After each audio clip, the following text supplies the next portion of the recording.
اب ہے تحریف. تحریف سمجھتے ہیں نا آپ؟ پڑھے لکھے لوگ ویسے تحریف کہتے ہیں یعنی کسی بھی چیز میں رد و بدل کرنا.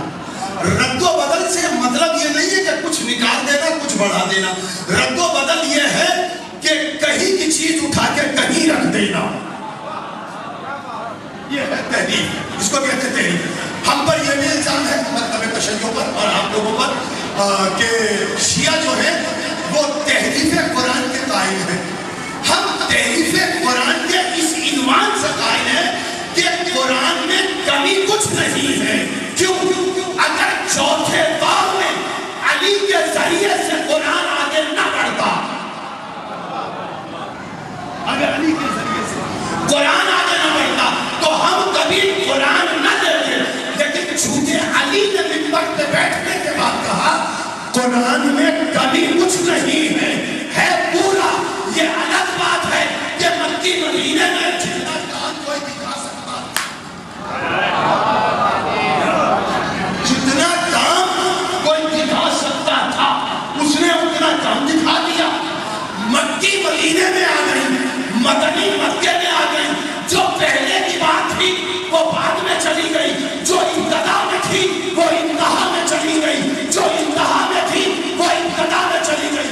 اور علی کے ایک صحابی نے, ان کا نام ہے حضرت ابو اسد الطویلی.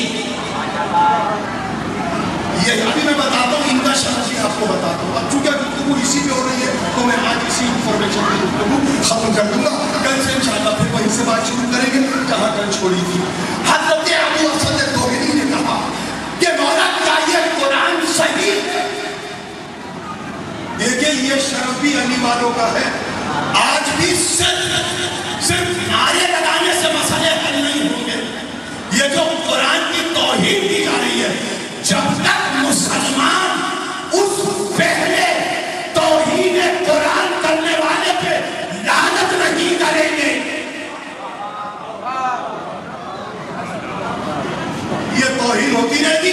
اور ہم ایک دوسرے کو میری طرف دیں گے, ہم ایک دوسرے کی طرف, ہم ایک دوسرے کا یار آگے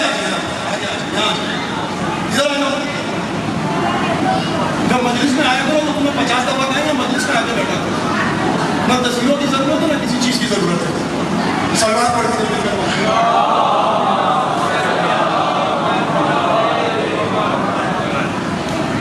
ایک اور سلوات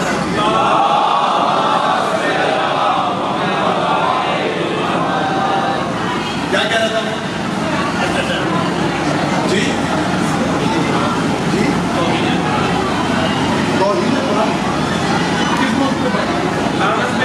ابو اسد الطویلی سلامت رہے. حضرت ابو اسد الطویلی نے آ کر علی سے سوال کیا, مولا یہ بتائیے کیا یہ قرآن صحیح ہے؟ دیکھیے پتا ابو اسد الطویلی کو بھی تھا کہ قرآن صحیح ہے. وہ استفسار کیوں کر رہے تھے؟ تاکہ قیامت تک علی کے چاہنے والے دھوکہ نہ کھائیں کہ جو چیز علی سے ہو کر آئے گی وہ کبھی غلط نہیں ہو سکتی, چاہے قرآن ہو یا صحابی رسول ہو.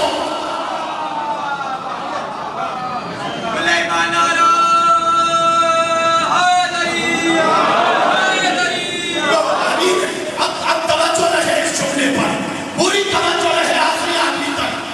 علی نے کہا ابو اسد الطویلی سے, ہاں یہ قرآن بالکل صحیح ہے, اس میں کوئی کمی اور کجی نہیں ہے. یہ قرآن جہاں سے شروع ہونا تھا وہیں سے شروع ہوا ہے, جہاں پہ ختم ہونا تھا وہیں پہ ختم ہونا ہے. اس نے کہا مولا پھر مسئلہ کیا ہے؟ کہا صرف مسئلہ اتنا ہے, وہ جو پہلے آئے تھے انہوں نے صرف اتنا کیا, ابتدا کو انتہا میں لے گئے, انتہا کو ابتدا میں لے گئے, درمیان والے کو اٹھا کے بعد میں لے آئے. کہا مولا پھر یہ کون صحیح کرے گا؟ کہا ایک دن آئے گا میرا بیٹا پردے سے نکل کر آئے گا, جہاں کا مال ہوگا وہیں لا کے رکھ دے گا.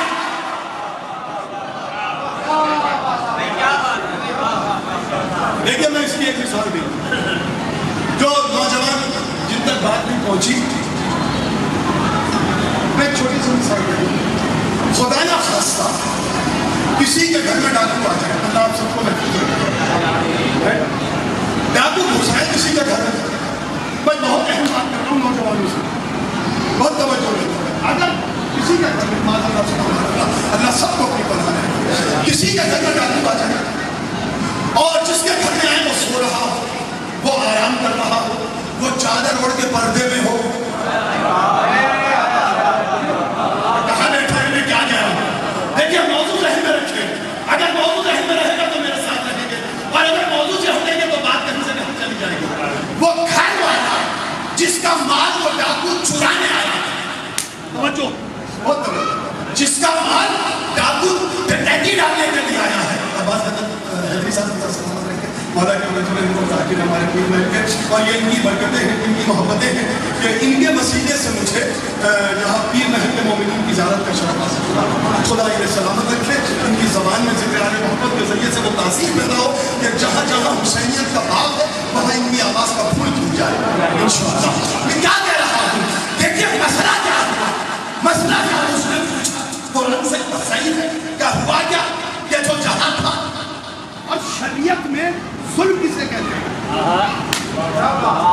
دیکھیے میں شریعت کی بات کر رہا ہوں، شریعت میں شریعت مصطفیٰ میں ظلم کیا ہے؟ شریعت مصطفیٰ میں ظلم یہ نہیں ہے کہ کسی کی گردن مار دینا، تھوڑا سا آمادہ ہو جائے، تھوڑا سا یہ آمادہ ہو جائے، شریعت مصطفی میں صرف یہ ظلم نہیں ہے کہ آپ نے کسی کا مال لوٹ لیا، کسی کی گردن مار دی، کسی کا حق دبا دیا، بلکہ شریعت مصطفیٰ کا سب سے بڑا ظلم یہ ہے کہ اس چیز کو جو اس کی اصل جگہ ہے اس جگہ سے ہٹا کر نامناسب جگہ پہ رکھنا۔ مجھے نہیں پتا اگر پہلا ظلم بات رسول نہ ہوتا،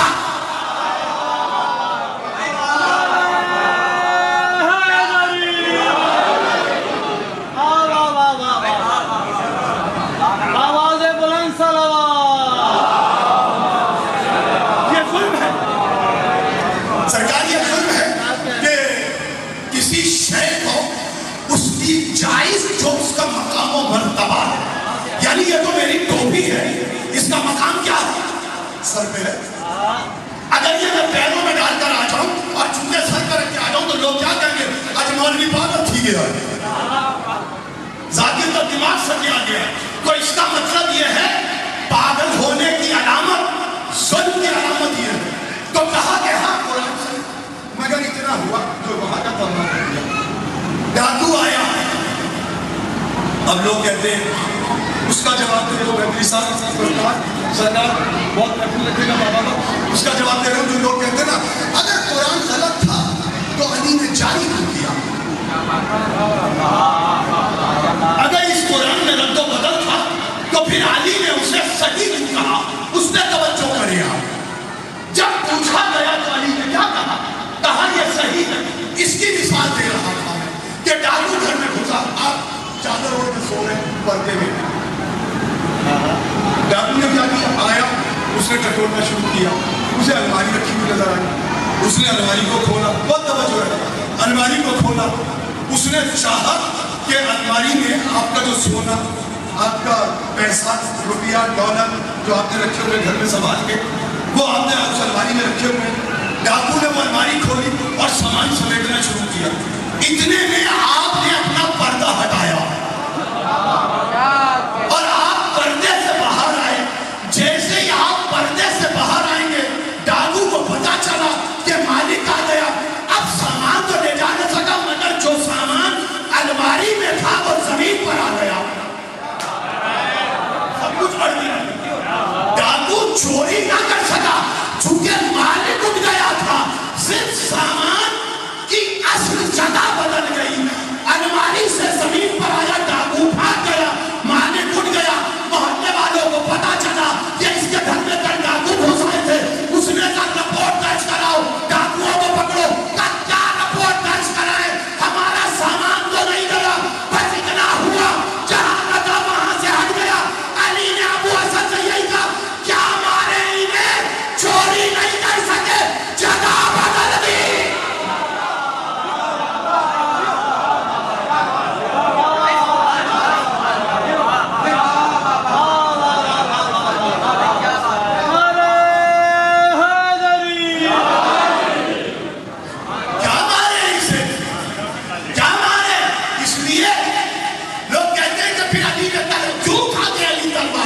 اس لیے کہ آئے ضرور مگر چوری نہ کر سکے کچھ، لے جا کچھ نہ سکا ڈاکو، جب لے جا نہ سکا تو آپ پردے سے جیسے باہر نکلے تو وہ جو لوگ اکٹھے ہوئے تھے انہوں نے کہا ڈاکو گھسے ضرور ہے، بیدار ہو گئے آپ کے نہیں ہوئے، ہو گئے بیدار تو آپ کو پتا چل گیا کہ ڈاکو گھسے تھے، لے جا کچھ نہ سکے اس لیے کہ پردے میں وارث موجود ہے۔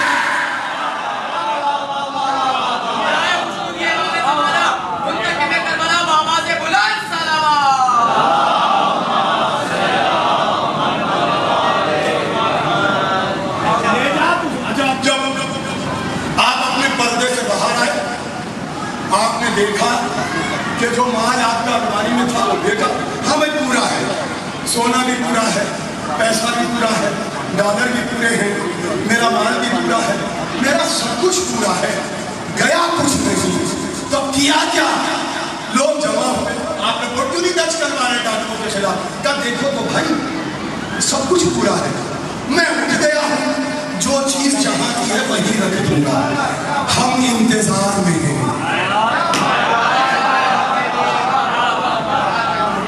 انتظار میں ہیں کہ وہ آئے پردہ غیب سے نکل کر جو چیز جہاں کی ہے وہاں اٹھا کے رکھ دے گا، ہمیں اطمینان ہو جائے گا۔ اسی دن کے لیے پیغمبر نے کہا تھا من مرتب لم یعرف امام زمانہ ماتمی قدم جاہلیہ، کہ جو اپنے امام زمان کی معرفت کے بغیر مر گیا وہ جہالت کی موت مرا۔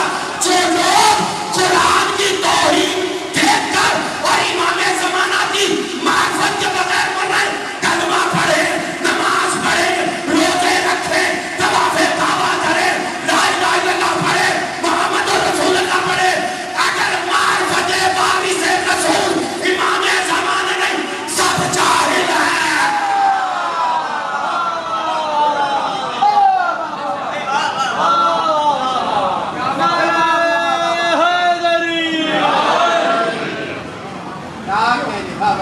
پیغمبر نے قرآن اکیلا نہیں چھوڑا، پیغمبر نے قرآن کو اکیلا نہیں چھوڑا، کل گفتگو یہاں سے شروع کروں گا۔ پیغمبر جب گئے تو جانے سے پہلے کہا انی تارکم فیکم الثقلین کتاب اللہ وعطرتی، میں تمہارے درمیان ایک نہیں دو چیزیں چھوڑ رہا ہوں۔ یہ آیت آئی، یہ حدیث آئی اور پیغمبر نے یہ جملہ کہا تو حضرت عبداللہ ابن عباس مفسر قرآن، اچھا یہ بات یاد رکھیے گا کہ بچوں کے لیے انفارمیشن ہے، قرآن کی جتنی روایتیں اس کے دو ہی راوی ہیں جہاں منتہی ہوگی ہر روایت، یعنی آپ کو ملے گا فلاں نے فلاں، فلاں نے فلاں، فلاں نے فلاں، فلاں نے فلاں سے کہا، اور ختم کہا وہ بھی دو شخصیات، تیسرے پہ نہیں، ایک حضرت عبداللہ ابن ثابت رضی اللہ تعالی عنہ اور دوسرے حضرت عباس رضی اللہ تعالی عنہ، اور یہ دونوں علی کے چاہنے والے تھے۔ قرآن کی جتنی تفاسیر ہے، میں نے کہا فلاں فلاں فلاں فلاں فلاں، انتہا کہاں ہے، منتہی کہاں ہو رہی ہے، ہر روایت یا حضرت عبداللہ مسعود ابن عبداللہ ابن مسعود ثابت رضی اللہ تعالیٰ اور دوسرے حضرت عبداللہ ابن عباس رضی اللہ تعالیٰ، ان دونوں سے، اور ان دونوں کو ہر روایت بتائی ہے علی نے۔ قتلین کتاب اللہ وعطرتی وَإِن لَمْ تَمَسَّكْتُمْ، اگر تم ان دونوں سے تمسک کر لو، لَمْ تَزِدُّ، یہ جو دیکھئے ہوتا ہے لا عربی میں ایک حرف جب کسی چیز کو منع کیا جاتا تو کیا کہتے ہیں لا، یا کہیں کہیں ماں بھی آتا ہے، کہیں کہیں ماں بھی آتا ہے، صلوات پڑھیں محمد علیہ۔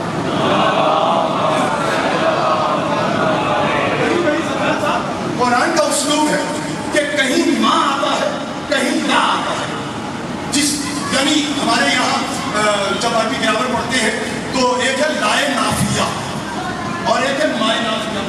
یعنی بعض دفعہ ہم ماں کے ذریعے سے کسی چیز کا کرتے ہیں، ماں میم الف اور مبنی والی ماں دیکھو تو یہ ماں ہے، میم الف ماں، صرف ماں. ایک ماں ذرا سا مخرج بدلتا ہے، ماں پانی، ماں کی آواز آئی. لوگ یہ ناک کے بعد سے جب کہا علم تجوید اور علم مخارج جب پڑھتے ہیں تو یہ سب چیزیں ایک لفظ ہے ماں صرف میم الف ماں. اس کا مطلب ہے کہ نہیں، یعنی جب ماضی کی کسی چیز کو روکنا تو کہتے ہیں ماں ان تمسک. اچھا یہ ماں جو ہے استفانیہ بھی ہے اور یہ منافیہ بھی ہے. اس قرینے سے پتہ چلتا ہے کہ یہاں کون سا ماں ہے یہاں. اور جب کسی چیز کو اشارتاً روکنا ہو تب بھی کرنی ہو تو لا کہتے ہیں کہ جیسے ہمارے دین کی ابتدائی راہ سے یہ ہمارے یہاں خلفاء اور علماء اس لا کو لائق تبرہ بھی کہتے ہیں. یعنی ہمارے دین کی ابتدا لائق تبرہ سے ہو رہی ہے. کوئی خدا نہیں ہے، ہم بھی کہتے ہیں کوئی ولی نہیں ہے، کوئی مولا نہیں ہے.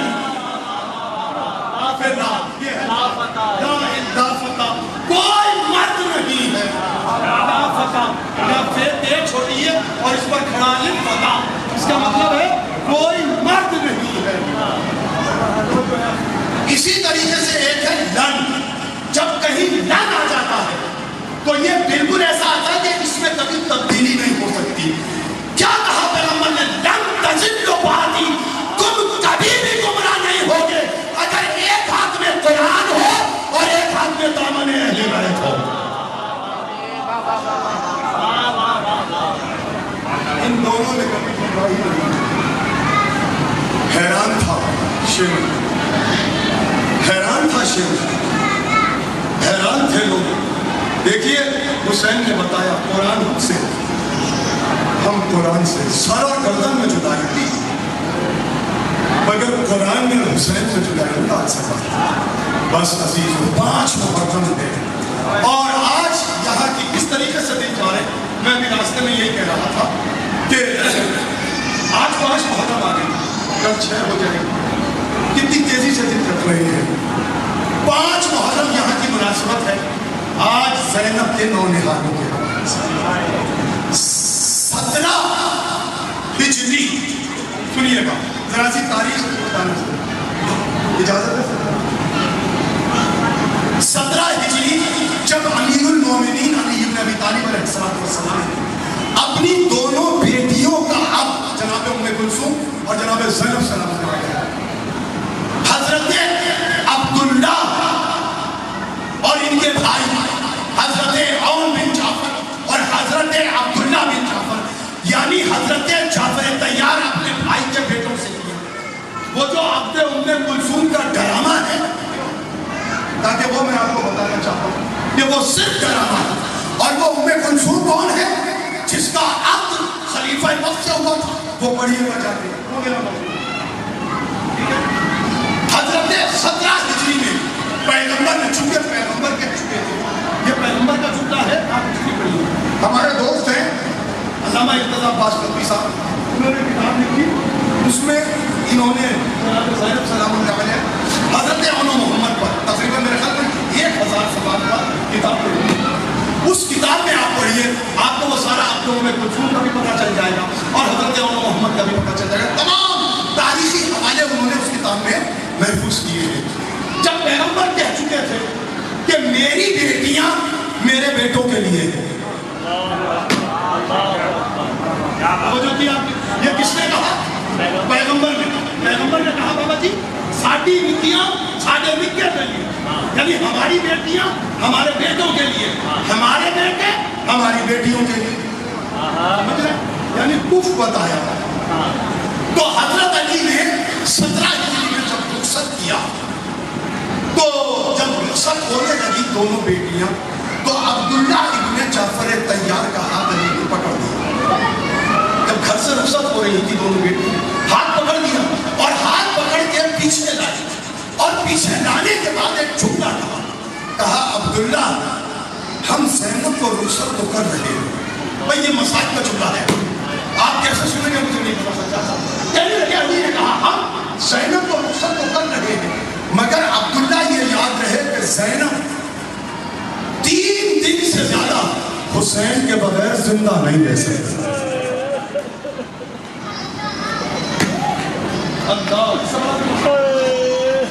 مجھے بتائیں میرے دوست، میری بہنیں، میری مائیں، علی نے کہا عبداللہ کہ 3 دن سے زیادہ زینب کو گھر پہ نہ رکھنا. بغیر حسین کو دیکھے ہوئے زینب کو قرار. سوچئے کہ پھر شام غریبہ کے بعد زینب زندہ کیسے. میں کہتا ہوں ٹھیک کچھ تو بعد، یعنی شام غریبہ کے بعد منظر یہ تھا، ٹھیک کچھ تو بعد جو پابند رسم تھی زینب، ٹھیک کچھ تو بعد جو پابند رسم تھی زینب، ورنہ عباس سے بھائی کی بہن تھی زینب. یہ وصیت تھی 3 دن سے زیادہ عبداللہ نے نہیں رکھا. جب 28 رجب کو قافلہ چلا تو شہزادی نے حسین سے پوچھا بھیا میرا نام بھی ہے نا؟ کہا زینب نام تو ہے، لیکن چونکہ میں شریعت کا وارث ہوں، میں اس زمین پر شریعت مصطفیٰ کا وارث ہوں، اور شریعت یہ کہتی ہے کہ جس عورت کا شوہر موجود ہو اسے زیب نہیں دیتا کہ وہ اپنے شوہر. میری بہنیں یاد رکھتے جملہ، مسائل کی منزل پہ پیغام دے رہا ہوں. اگر کوئی عورت، امام کی بہن ہے زینب، امام پیغام دے رہے ہیں کہ اگر شوہر موجود ہو تو کسی عورت کو زیب نہیں دیتا کہ وہ اپنے شوہر کی اجازت کے بغیر اپنے گھر سے باہر جائے. زینب عبداللہ سلامت ہے، جاؤ عبداللہ سے اجازت لے کر آؤ. شہزادی نے چادر اوڑھی، گھر میں آئی. عبداللہ ان دنوں کچھ علیل تھے، بستر پہ لیٹے ہوئے تھے، استراحت فرما رہے تھے، چادر اوڑھے لیٹے تھے.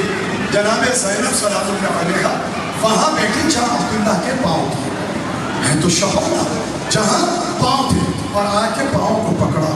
عبداللہ کو محسوس ہوا، چادر ہٹائی، دیکھا علی کی بیٹی، پیروں کو سمیٹ لیا. کہا شہزادی کیوں اپنی ماں سے شرمندہ کر رہی؟ کیوں فاطمہ زہرا سے شرمندہ کر رہی ہو؟ خیریت تو ہے؟ کہا عبداللہ آج علی کی بیٹی حسین کی بہن تیرے دروازے پہ سوالی بن کے آئی، سوالی بن کے آئی ہے. کہا خیریت تو ہے؟ کہا عبداللہ تم تو جانتے ہو زینب حسین کے بغیر رہ نہیں سکتی، زینب مر جائے گی. عبداللہ میرا بھائی مدینے سے جا رہا ہے، عبداللہ مجھے اجازت دو کہ میں اپنے بھائی کے ساتھ چلے جاؤں. عبداللہ ہاتھ جوڑ کے علی کی بیٹی کے آگے کہتا میں کون ہوتا ہوں تمہیں روکنے والا؟ ارے جہاں چاہے تم حسین کے ساتھ چلی جاؤ، میری اجازت ہے. بس اتنا سنا. شہزادی اٹھی، اپنی چادر صحیح کی، حجرے میں گئی، ایک صندوق کھولا، دونوں طرف بیٹیاں تھی، بیٹے تھے. صندوق میں سے کچھ نہیں لیا، ایک سیاہ چادر اٹھائی، ایک سیاہ چادر اٹھائی، پلٹ کر اپنی دونوں بیٹیوں کو دیکھ کے کہا بچیوں گوار رہنا، تمہارے باپ کے گھر سے کچھ لے کے نہیں جا رہی ہوں، ایک چادر لے جا رہی ہوں، دعا کرنا یہ بچ جائے. بس عزیزو آئی حسین کے پاس. کہا بھیا مجھے عبداللہ نے اجازت دے دی، اب جہاں چاہے زینب کو لے چلیے. بس عزیزو چھوڑ دیا سارا مضمون. آپ نے مصائب ذاکر اول بھرپور مصائب سنا کے چلے جاتے ہیں، میں نے تو صرف شہزادوں کی رخصتی پڑھنی ہے. بس عزیزو زینب آئی ہے. کہا بھیا جہاں دل چاہے لے چلیے. مجھے عبداللہ کی طرف سے اجازت مل گئی ہے. قافلہ تیار ہوا، زینب کو عواری میں بیٹھی ہے. مدینے سے نکلا، آگے چلا. ابھی کچھ دور قافلہ چلا تھا کہ ایک مرتبہ شور ہوا، قافلے والوں قافلہ روکو، قافلے والوں قافلہ روکو. تو ایک مرتبہ حسین نے عباس کو آواز دی. کہا بھیا عباس خیریت تو ہے؟ یہ کون ہے؟ کہا کوئی بوڑھا عصا کے سہارے ہمارے قافلے کی طرف آ رہا ہے. کہا کون آ رہا ہے؟ کہا عبداللہ ابن جعفر طیار آ رہا ہے. بس اتنا سننا تھا. قافلہ رکا. جب یہ کہا نا کہ عبداللہ ابن جعفر تیار آ رہے ہیں. وہ جو عماری میں بیوی بیٹھی تھی اس کا دل بیچ. اللہ خیر کرے, عبداللہ نے تو مجھے اجازت دے دی تھی, اب کیوں آ رہے ہیں؟ کہیں روکنے تو نہیں آ رہے. ایک مرتبہ زینب نے عباس کو آواز دے کے کہا, عباس میں حسین کے ساتھ تھا. عبداللہ قافلے کے قریب آئے, بس آخری جملے ہیں, مجھ میں بھی طاقت نہیں. آپ نے بہت گریہ کیا, صرف ایک مرتبہ ہائے حسین کہتے ہیں, خدا کی قسم آپ کی عبادتیں قبول ہیں. ایک مرتبہ عبداللہ قریب آئے, کہا علی کی بیٹی کی عماری کہاں ہے؟ حسین نے عباس کو بلایا, اکبر کو بلایا, کہا بیٹا اکبر چچا کو پھوپھی کی عماری تک لے جاؤ. عباس اور علی اکبر عبداللہ ابن جعفر تیار کو وہاں لائے جہاں زینب کی عماری تھی. عماری کے قریب لائے, سلام کیا, السلام علیک ایتھا المظلومہ, اے مظلومہ تجھ پر میرا سلام. ایک مرتبہ زینب نے عماری کا پردہ الٹ کے عبداللہ کو دے کے کہا عبداللہ میں حسین کا ساتھ نہیں چھوڑوں گی. عبداللہ کہیں مجھے روکنے تو نہیں آئے. عبداللہ ہماری پہ سر رکھ کے کہتے شہزادی روکنے نہیں آیا, مگر چونکہ وارث شریعت کی بہن ہے ایک مسئلہ پوچھنے آیا. بس آخری جملہ, کہا عبداللہ کہو کیا بات ہے؟ کہا یہ بتاؤ یہ حسین کون ہے؟ آپ کے بھائی ہیں کون؟ کہا امام وقت ہے, تمہارے بھی امام ہیں ہمارے بھی امام. اچھا یہ کہاں جا رہے ہیں؟ کہا پردیس میں. کہا اللہ جانے پردیس میں کوئی مصیبت نہ آ جائے, میرے پاس دینے کے لیے کچھ نہیں ہے. میں مصیبتوں سے بچانے کے لیے میری شریعت یہ کہتی ہے کہ جب کوئی پردیس میں جائے تو اس کا صدقہ نکال دینا چاہیے. میرے پاس کچھ نہیں ہے, یہ 2 بچے لایا ہوں, ایک اور ہے ایک محمد ہے. جب میرا مولا عالم غربت میں کہیں گرفتار ہو جائے تو ان کو میری طرف سے, محمد کو اپنی طرف سے عاشور کے دن جب حسین نے کہا کوئی ہے میری مدد کرنے والا, کہا مامو جان ہمیں کس دن کے لیے لائے تھے؟ ارے صدقہ اتارو. زینب نے عصر عاشور اپنے بچوں کا حسین پہ صدقہ اتار کے کہا دودھ نہیں بخشوں گی اگر کربلا میں گرے دونوں بھائی, کربلا سے باہر گرے. کہا ماں راضی ہے؟ زینب نے کہا ماں راضی, ماں تمہیں حسین